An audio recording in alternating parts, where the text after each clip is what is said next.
All right, we are so very glad that you are joining us. Welcome. Thank you for taking time out of your busy schedule to watch this webinar, Elevate Your Voice as an Early Childhood Education Champion.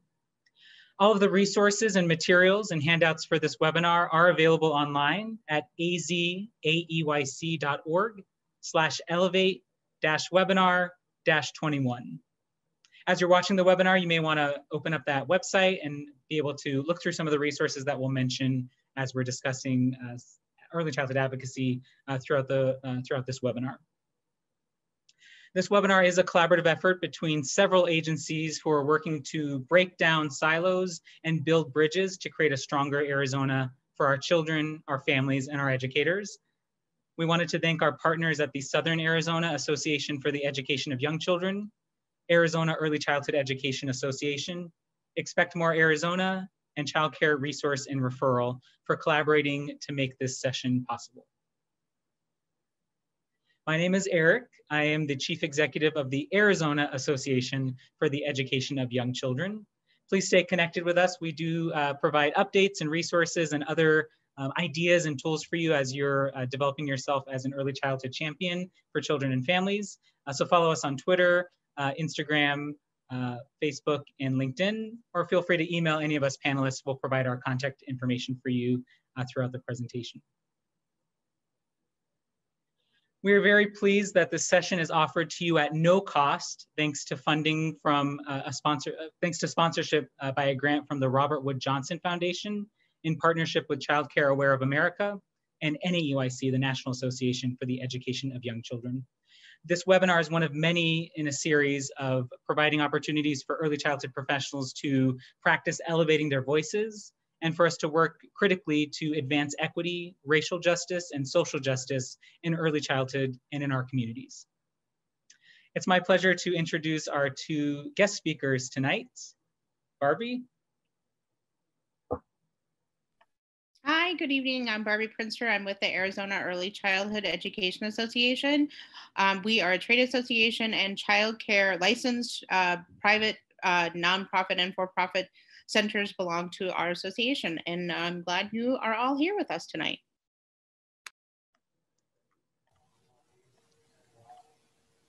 And Donna? Hi, everybody. My name is Donna Davis. I'm the Senior Community Engagement Manager for Expect More Arizona. We are a statewide education advocacy organization for preschool through 20. I cover Mojave, Gila, Graham, Greenleaf, Pinell, and the western half of Maricopa counties for my role at Expect More Arizona. Great.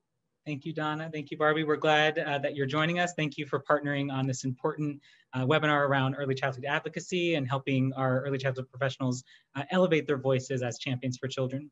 Kelly, would you like to introduce yourself as well?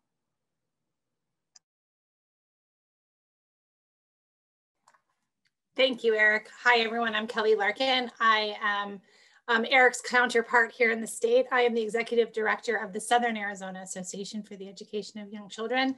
Thanks for letting me join tonight. Thank you.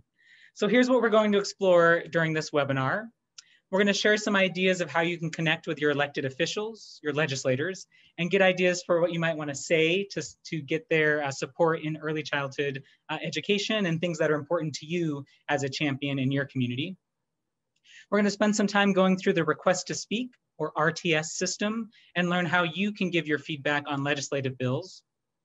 And we're going to spend a little bit of time thinking about some current state and federal early childhood public policy and other ways in which you can make your voice heard on behalf of children, families, and educators. So let's start with building relationships with your elected officials. Elected officials are people just like you and me. They're people that we elect to represent us in both the state and the federal Congress. And part of what we do to really get that early childhood support and champion policies for young children, families, and educators is by building relationships with our legislators. As we know in early childhood, relationships are some of the most important things that we do in the classroom. We get to know each other, we figure out each other's strengths and interests, and we leverage those to be able to move forward learning together as a community. So we want to share a couple of ideas and strategies for you, thinking about how you might connect with your elected officials. But let's preface it with a couple of things to consider. First and foremost, no one is born knowing how to connect with their legislator. It does take practice, and we're hoping this is an opportunity for you to explore some of those strategies and ideas to be able to continue to practice and build your skills as an early childhood advocate. It does pay to prepare as best as you can. Taking notes during this webinar might be important, reviewing some of the resources that we'll share beforehand, and having some notes of things you want to say or points you want to touch on will be important. And we'll touch on those in just a little bit later in this webinar. And the other piece that's really important to point out is that your voice and your story is important and it matters. You're smart and you're powerful, and you can use your voice collectively with the voices of other early childhood champions to make an important difference for young children and their families in Arizona and beyond. The information that we're going to share with you is from a presentation that was given at the NAEYC Public Policy Forum in 2020, and we've referenced those resources on our website. All right, so let's talk about who are our legislative representatives. We have quite a few, so we just want to list them so you can get a visual of who you might be reaching out to get those investments in early care and education. We have our federal Congress members, that's the Senate and the House of Representatives. We have federal elected officials like the president and the vice president. So that's at the national level. And then at our state level, we have state representatives. We have an Arizona Senate and an Arizona House of Representatives that mirrors the federal Congress. Now, not only do we have legislators who work in Congress, we also have state and local elected officials in our local communities whose work around policy whose work with policies and projects support and can advance the more equitable early childhood for children and families, or their work could hinder an equitable early childhood. So it's important to know who these people are to be able to connect with, build those relationships, and make your voice heard at the local, state, and national level. A few examples of your state and local elected officials include the governor, mayors, city councils, commissioners, school boards, and you can find your legislator at this really helpful tool. So if you go to the Child Care Aware of America website, childcareaware.org, there is a link where you can type in your address, and it'll pull up every single one of your elected officials from the federal level all the way down to the state and then the local level as well. So it'll show everyone from your elected state officials, your state representatives. It'll even show who your city manager is, your water manager for your city, your council members. So it's a really good resource to sort of have all of that information in one place. So we encourage you to take a look there when you get a chance. At the federal level in DC, we have 100 US senators who represent us and 435 US representatives in the House of Representatives. Now, each state has 2 senators, and each the US representatives are based on population, and you as an early childhood champion would have 1 federal representative, US representative, based on your home address, which indicates your congressional district. You'd be able to find out who your senators and your US representatives are using that Child Care Aware of America link, Find My Legislator. Now, these 2 people might look familiar to you. These are our 2 Arizona US senators, Senator Captain Mark Kelly and Senator Kirsten Sinema. Here's their contact number and contact website and their address. We encourage you to write this information down because one of the most impactful ways is connecting over phone with your legislators. We'll explore that in just a moment, but take note of these numbers just in case for your future reference. These are their US Senate offices in DC. If you're interested in learning more about your senators, you can find out more about their interests and their policies and other senators in other states at senate.gov/senators. Arizona has 9 US House of Representatives. These might look like familiar people to you as well. We have 9 districts across the state. Our House of Representatives members have a variety of interests and policies that they support, so we encourage you to go to house.gov/representatives to find out more about the policies that they champion and find those connections and how you can start to build relationships based on their interest while also tying in your interest and your strengths as a champion. Their contact information is available at house.gov/representatives. Now, if you're someone like me who really enjoys using social media and you want to connect virtually in that space, we've put together all of the House of Representatives Twitter handles here, right in one place. So please feel free to write down your representatives' information and you can connect with them on Twitter. We always encourage people to follow their representatives on social media to be able to see updates on some of the current policies or bills that they're supporting and some of the ways in which they're engaging in your local community. So let's go from the federal level down to the state level. At the state level, we have 90 people representing us. 30 of them are what we call Arizona state senators. There's one senator who represents you. And then we have 60 Arizona state representatives. You have 2 state representatives representing you. Both your senator and your state representative are based on your legislative district. You can find your legislative district by entering your home address into a search bar at azleg.gov, and it'll populate what your legislative district is and who your legislative representatives are at the state level.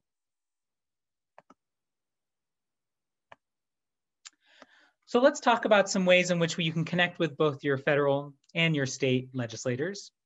As we mentioned, it's important to remember that they're people just like you and me, especially our state representatives. They typically live in your district. They're people who work in your district. They know the community relatively well. So building those relationships is a critical way to get them on board with our early childhood policies and helping to keep that connection so that they really understand how critical the work we do in early childhood is. One of the best ways to connect with legislative representatives is in-person meetings. It provides an opportunity to discuss early childhood issues with elected officials, but we know that during the pandemic, it's difficult to connect in person with legislators. So there are other ways in which you can connect virtually with your legislator. We're going to talk through phone calls, emails, and social media such as Facebook or Twitter in just a moment. So some things to think about before you reach out on the phone or through email or through social media with your legislator. Consider any advocacy constraints. On our own personal time, all of us as Americans have the right to advocate on behalf of children, families, and educators. However, in some organizations, there may be some restrictions or some constraints that might bar you from using your work time in advocating or talking about public policy with legislators. So just be familiar with either your work or your volunteer opportunities to really understand what the policies and procedures are there. But on your own time, you have every right to reach out to and build those relationships with your legislative representative. They're there to represent us. They're paid for by our taxpayer dollars, and you have the right to connect with and build relationships and help try to get their investments in early childhood. Secondly, before you connect, we encourage you to familiarize yourself with the representative. Look up their bio on their official website, check out their social media, see what they post and what they talk about. Are there any major policy focuses that they have? Are they interested in education, local businesses, women's rights? What might you have in common as a champion for children with your legislator? So we encourage you to really do that research and get to know the interests and the strengths of your legislator. You can find additional ideas for having a successful meeting and additional things you should consider before connecting with the legislator at childcareaware.org.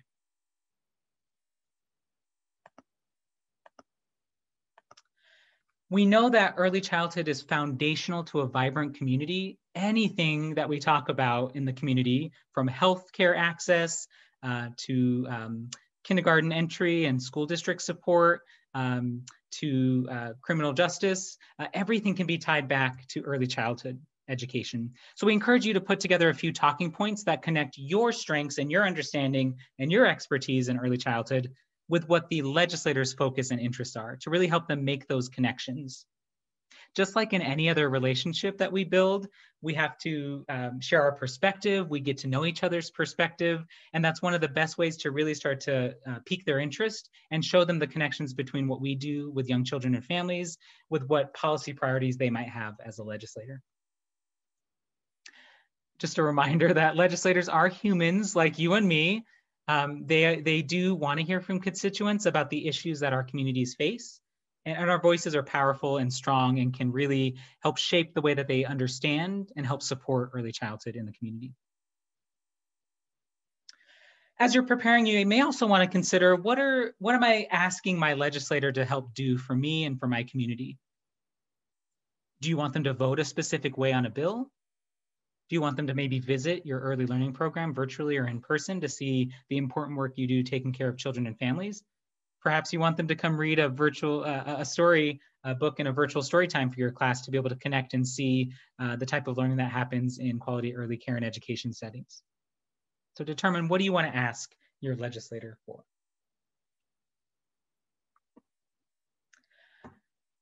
Here's a starter template to consider. Anytime, whether you're calling or emailing or meeting in person, one of the most powerful things you can say as a champion is, "My name is," and then share your name.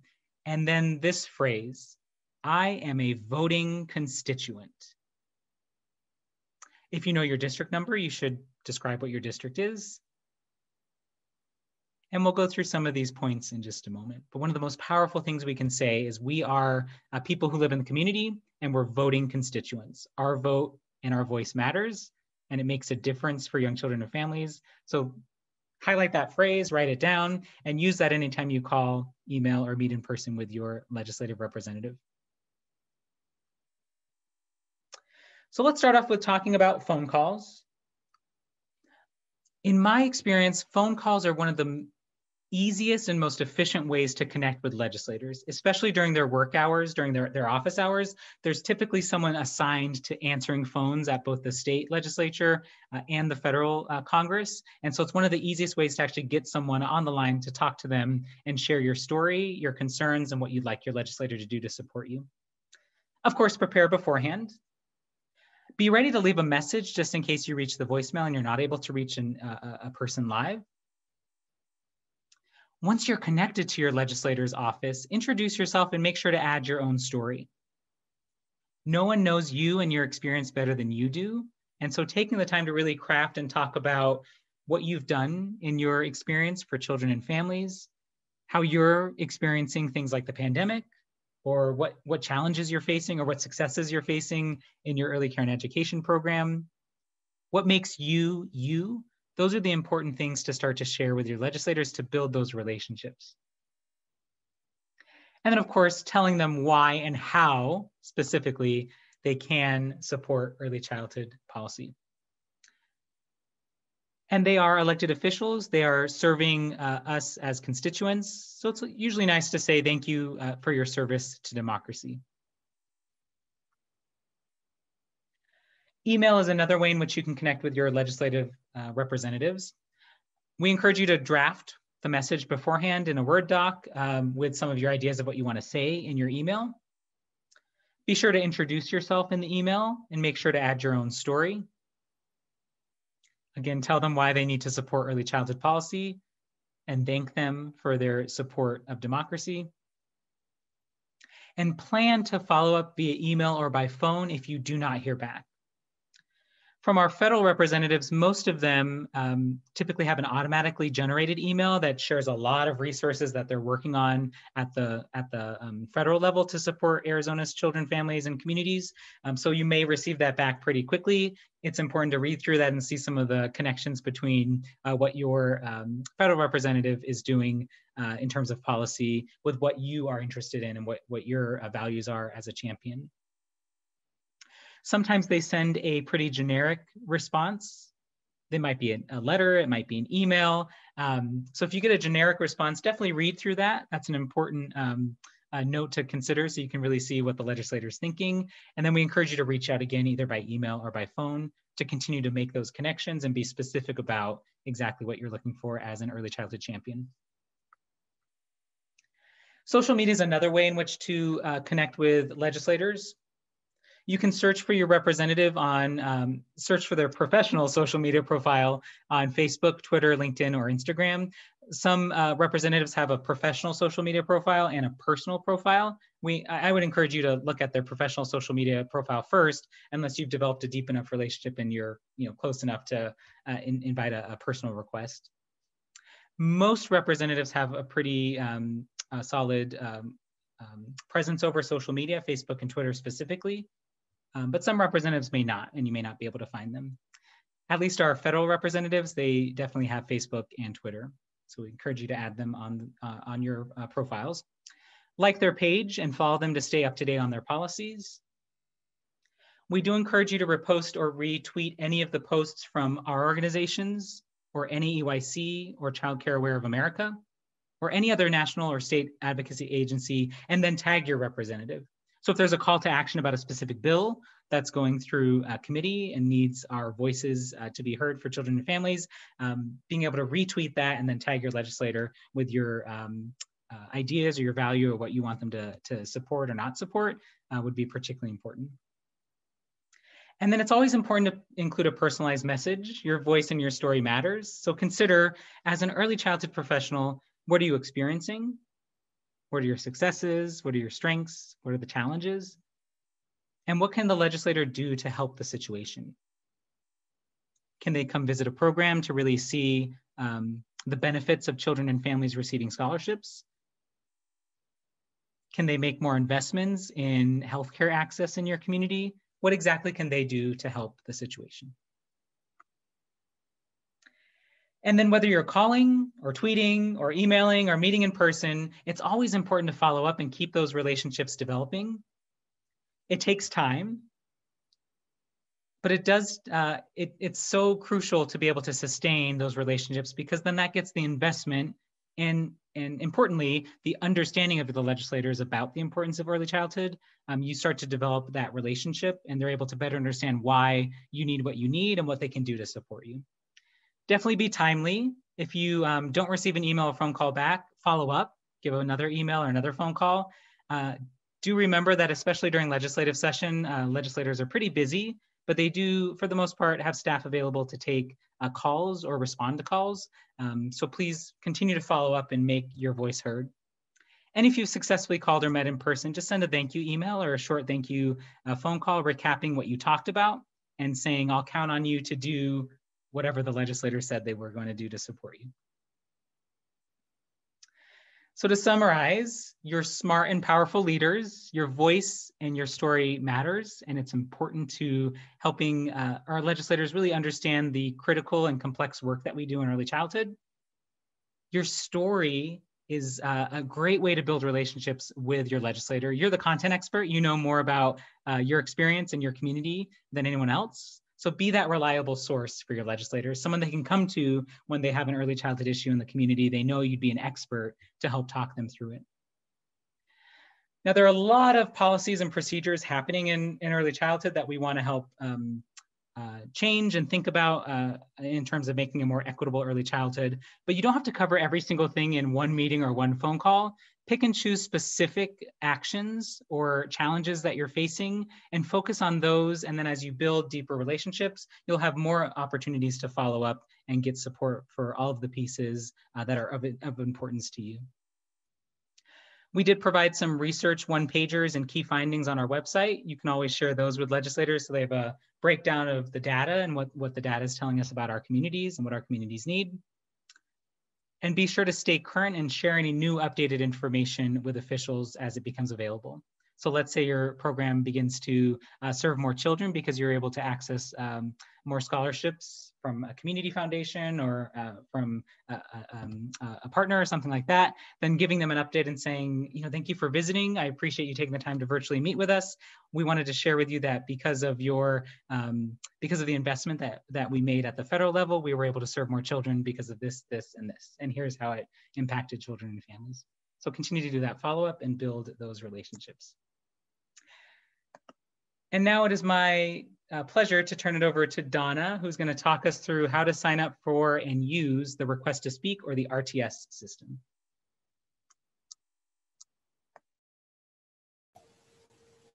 Eric, can you stop sharing your screen so I can share mine real quick? Okay, great, thank you.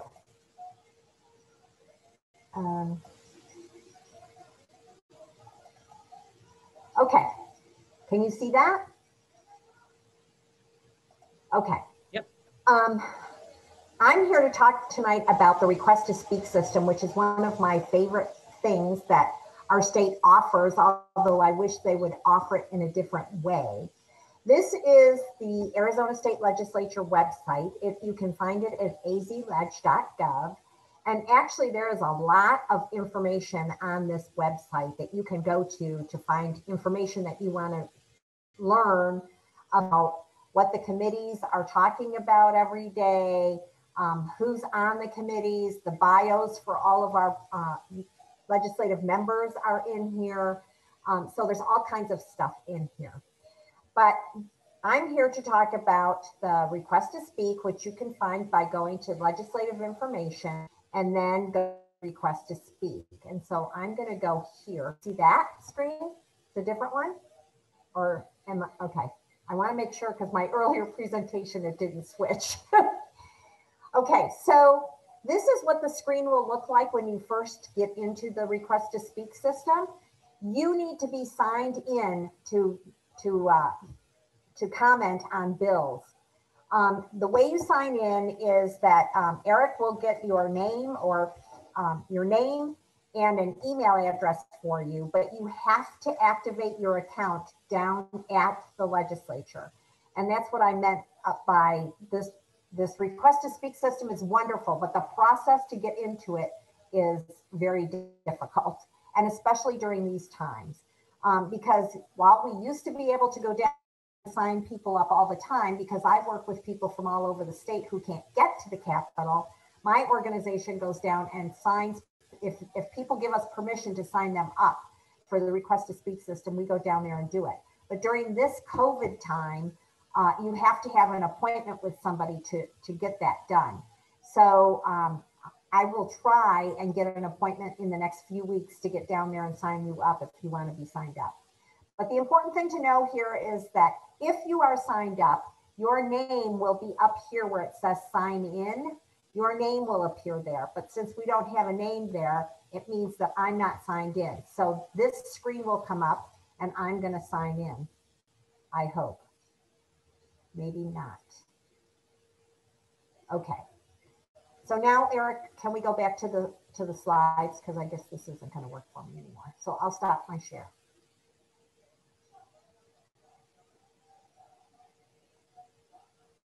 Okay, so at least you've seen the sign-in sheet. And then after you sign in, you'll get a screen that looks like this. And for me, most of the bills that I'm interested in are going to happen in the Education Committee. So you can go to request to speak topic search, and you can pull up the agendas for both education meetings, which is what I usually, both the education committees, both the Senate and the House Education Committees meet on Tuesdays at 2 o'clock. And so on Monday mornings, I go in and look at the agenda so that I can comment on any bills that I'm interested in commenting on. You can also enter a bill number on this screen and search for a specific bill. And Barbie's going to talk to you about some specific bills that you might want to comment on. Okay, Eric, next screen. When you find the bill that you're interested in and put it in the search box, you can do a new request. Over on the side, it says new request. You're gonna click there, and then this form will come up, and you can say that you are for or against that particular bill, whether you want to speak or not, or if you can speak if necessary, and then you submit it, and your feedback becomes part of the public record about that bill. There's a place for you to comment. I always try and put something in the comment, even if it's just that I'm a voter from this district, so that they know which district I'm from. But now, one of the things that has changed during COVID times is in the Senate, nobody is allowed to, because the other way you can do this is to testify. If you say you wish to speak, you would be testifying in front of the committee. In the Senate, you have to do it virtually. In the House, each committee chair determines how they're going to accept testimony, whether it's going to be in person or whether it's going to be remotely. If it's remotely, there's a place on the agenda with an email for the meeting that you have to email 24 hours in advance. And if you click here that you want to speak, in the comment box, you have to say that you want to speak remotely at this committee meeting so that you can get the link to be able to speak. So, so the system is very easy, and it's really easy if you know which bills you want to comment on. So now I will turn it over to Barbie to talk about the bills.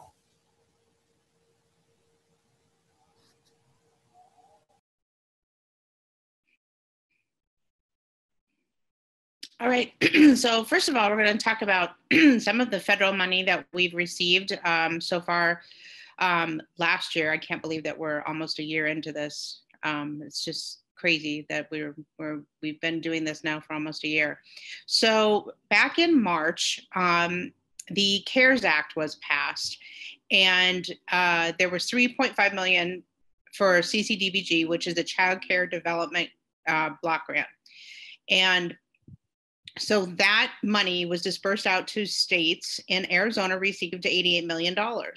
So this was really helpful. The governor working with DES and also working with Eric, his help, and Kelly, and a lot of other people in early childhood, having almost daily phone calls with DES and working on things that would help. So there was the grant program. There was the essential worker program that started back in April that helped healthcare providers, first responders, and even school staff being able to receive free childcare. And then some of the other things that he did with that money as well is he put $7 million aside for additional paid absences, which I know that hasn't affected you yet because you're still not, you're only allowed to still use the 2 absences, but when we eventually go back to regular billing, you'll be able to use those 5 paid absences per month, which will be super helpful for people and to families. And then we had about $10 million that he left in reserve. So in December, he started up the essential worker program again. It looks a little bit different this time. Instead of enrollment-based, it's attendance-based. And then there's also, you're doing instead of being paid your flat payment now, you're being paid a lump sum. That was an average of 2019. But there are also other things that, that from the federal standpoint, access for small business loans. I know PPP loans were really hard to get at the first go around. The second go around, it was a little bit easier. I encourage you to look in your counties, in your cities, and see, because there are still some counties and cities out there that still have funding available for small businesses. And just go to their websites and see if they have anything. There's more money coming in through this new package that we're going to be getting.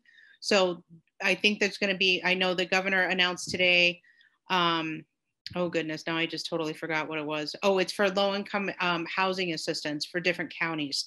And so that's going to be available for people too. So there's a lot of things that are available out there. You unfortunately just have to know where to go to find it. I would also encourage you to go to like 211 online. That's a great resource too for different resources that family, and even for your families that they might need help as well.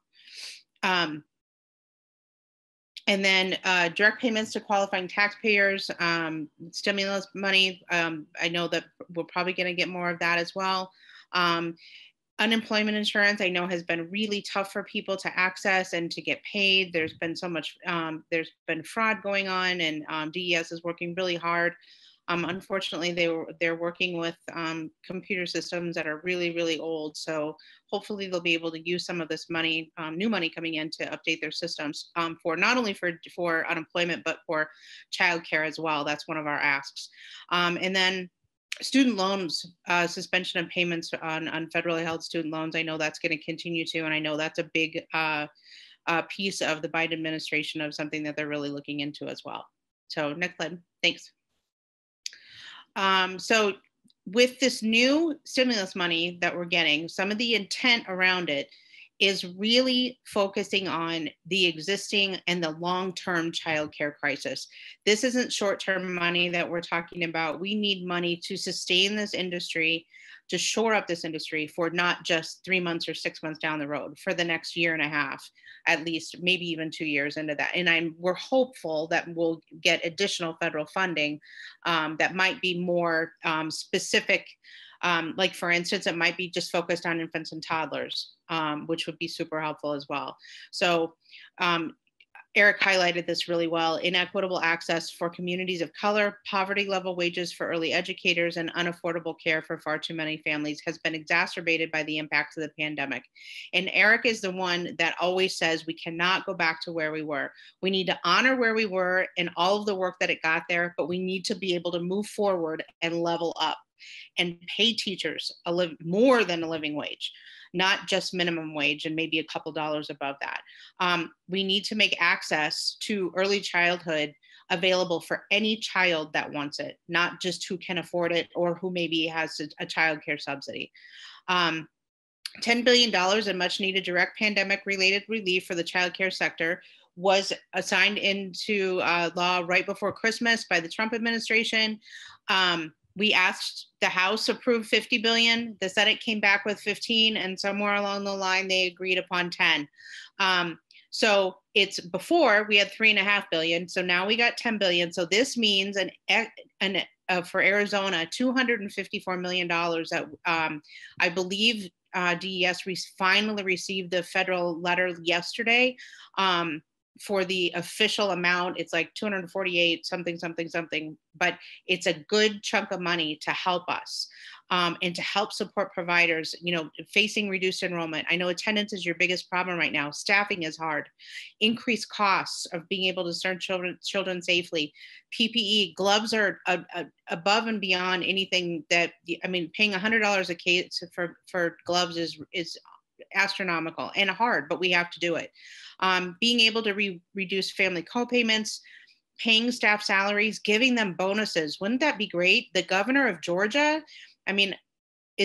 Georgia does early childhood really, really, really well. And the governor of Georgia gave child care providers $1,000 bonus if they worked full time. And that's what we need to do. We need to honor these people that have been working through this entire crisis, and have been there and served families and their communities this whole time. And then provide childcare for the children of essential workers, regardless of income and more. And I know that we have this new essential worker program that's working right now. When they introduced it in December, they said it was going to end by the end of February. And we are now, February 8th or 9th, and we haven't heard anything of it ending. My prediction, now this is my magic crystal ball here that I have, that I look into sometimes, says I predict that this will be extended at least until March. I would be hopeful to say maybe the end of May, which then would be the entire school year, which would be really helpful. But since we have not heard anything that it's ending at the end of the month, I would pretty much say that we're good at least for another month. Then there's some state bills that we're watching. This one is really excited. This is House Bill 2015. It's kind of a year in my head when I say this, so it's easy to remember. This is Representative Lorenzo Sierra, who has been a champion for early childhood. He gets it. He can talk about it. This got a lot of legs last year. And then when COVID hit and the legislature was shut down and they did this, they did a really quick kind of skinny bill to finish the year out. This, along with a lot of other things we were working on, just kind of came to a complete stop. So Arizona had received a preschool development block grant from the federal government, and it allowed preschool, kids of preschool age to attend a preschool and in a school district setting or in a provider setting. But then when we went to apply for this grant again, the federal government noticed that our state was not matching any of this money. And that was one of the things that they really wanted the state to do. So since we didn't put any money in of our own, like from out of our own savings account that our state has, they said, no, we're not going to give you this grant. So all of these families and all of these kids lost this opportunity to attend preschool.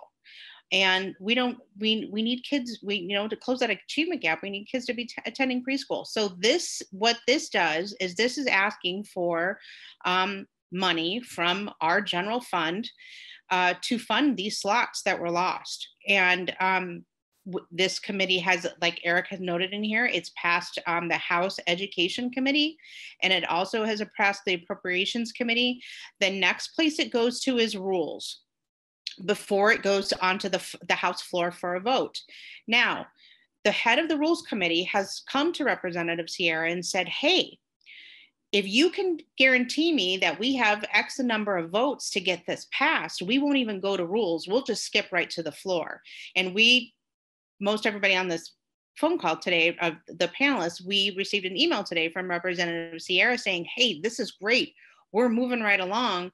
And we just need a couple more people to help us out here. So we're reaching out to some of these representatives that we know that might be, him and a han. Do I vote yes on it? Do I not vote yes on it? And so we're really trying to sway them that this is really important. And this is something that we need to do to continue funding for Arizona. So if you are already signed in, have an account on the RTS system that Donna just walked you through, I would encourage you to type in House Bill 2015 and vote, and click that yes mark on there, because the more the people that they see that are voting, that want this to go through, it really does make a difference.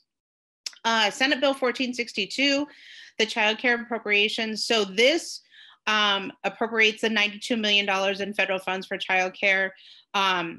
This is pretty much a done deal. This was part of the CARES Act money, and then some also extra that needed to be appropriated along. It's just when we get money in from the federal government, the legislature has to what they call appropriate it or allow us to spend it. And so that one's pretty much done. And that kind of sailed through because pretty much all of it's been spent anyway. So then we come to House Bill 2703, which this has popped up the last couple of years, and we fought it every step of the way. This is a company asking for the Department of Education to do an quote unquote online preschool, which we really know that online preschool doesn't really exist. NACE has done a really good job of gathering data. They wrote a paper on this that has a lot of great information on it. But they want to take $2 million out of our general fund money when we could put this back into that preschool program that we're talking about, and utilize it for that. I think that the direction that they're coming from is they want to serve more rural communities. They want to be able to give kids tablets, but there's no science-based evidence around this that this is successful. We know that right now kids, there are some kids that are really struggling just being online at home that aren't even preschool age. So when we ask preschool kids to do this, I think that it just opens up another box of worms. So the Representative Teller, who was the prime sponsor of this bill, resigned last week to go to the Biden administration. So that's exciting for him. However, the very next day, this bill was scheduled to be heard in the House Education Committee. But so the head of that Education Committee, she said, we're not going to hear this today because he's not here. And so we need to hold on to it. So we're hoping by holding on to it that it'll kind of mysteriously fall off somebody's desk and onto the floor, and we never hear about it or have to deal with it again. So it's still awaiting a hearing, but maybe it will not. And there are advocates that have reached out to some people on this education committee and said, this is not a great thing, and this is not the road that we want to go down. So that's really, you know what, and I don't have I should have looked it up.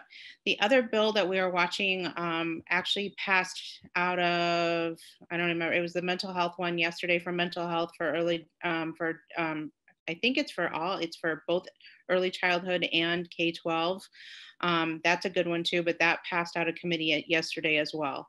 So there are lots of things that we're watching. There's a lot of weird things that we're watching, but there's also a lot of really great things that we're watching too. So this is an exciting time for early childhood. And I finally think that the federal government, along with our state legislators and even people in the governor's office are understanding that it might be, Kelly, that might be, that early childhood is a huge piece of our economy. And for our economy to get back to where we were, this is part of the infrastructure. When you think of roads and bridges and things that help you get from one place to the other, childcare is one of those parts, and it is super, super important.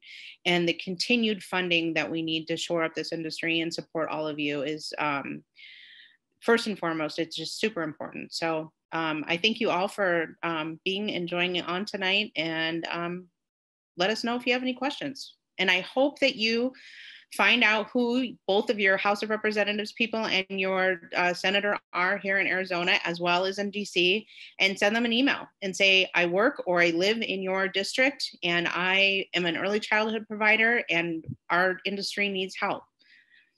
So. Thank you, Barbie.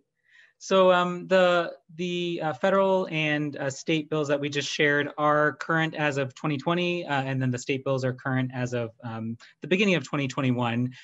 What are some ways you can keep up to date on other bills that will be coming up in the next few months and years? You can sign up for any of our newsletters at azaeyc.org/2021-advocacy. You can sign up for our newsletter to hear updates on opportunities to connect with your legislators and other professional development webinars like this one. Children's Action Alliance does a great e-letter that's really thoughtful and clear. It clearly defines what can often be a very complex and difficult to understand bill. It sums it up in a nice language that's easy for all of us who work with children and families and have little time to be able to have to read through things like legislative bills. It gives a very nice overview and summary. So we encourage you to check out azchildren.org to sign up for the newsletter there. Expect More Arizona does a legislative update newsletter. You can sign up at expectmorearizona.org/takeaction. And First Things First has a public policy and legislation e-letter as well, and you can sign up for that at firstthingsfirst.org/take-action. So our goal for webinars like this is to help us have opportunities to think through strategies for connecting with legislators and continue to build our skills over time and build a coalition of all of us in this early childhood community, really making our voices heard for young children, families, and educators.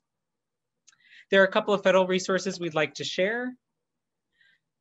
If you check out at the national level, these organizations have many resources, from key facts and data sheets you can share with legislators to training and technical assistance and other resources to help you develop your skills as an advocate and elevate your voice. America for Early Ed at americaforearlyed.org. The Center for American Progress, or CAP, at americanprogress.org. The Center for Law and Social Policy, or CLASP, at clasp.org. Child Care Aware of America at childcareaware.org/advocacy. Child Care Aware of America has a really great, that's what we mentioned, the Find My Legislator link, where it will populate all of your elected officials. That's where we encourage you to go to have that list ready for yourself as a champion. And then of course, NEYC.org has some great resources as well. Thank you so much for participating. A 1 hour professional development certificate is available in the Early Childhood Workforce Registry. It'll also be available after completing a brief survey. There's a link on the survey completion page. So if you'd like to be marked as attended in the registry, please include your registry ID in your survey response, and we'll mark you within 10 business days after completing the survey. As we mentioned on the survey page, there is a link available to the PDF version of the certificate. You download it, type your name and date into it, and you are good to go. The survey can be found at bit.ly/ECE champion, bit.ly/uppercase C, all lowercase champion. Once you've completed the survey, it'll ask for a little bit of feedback about the session. You can also indicate whether you'd like our organizations to sign you up for the Request to Speak RTS system. And then once you're signed up, you would get an automatic email that tells you you're signed up, and you'd be ready to use that system as you see fit.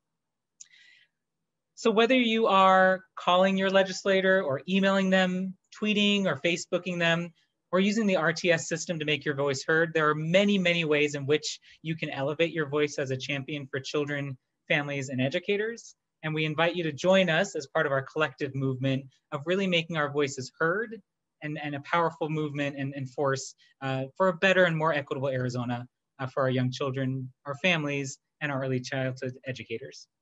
Thank you so much for joining us.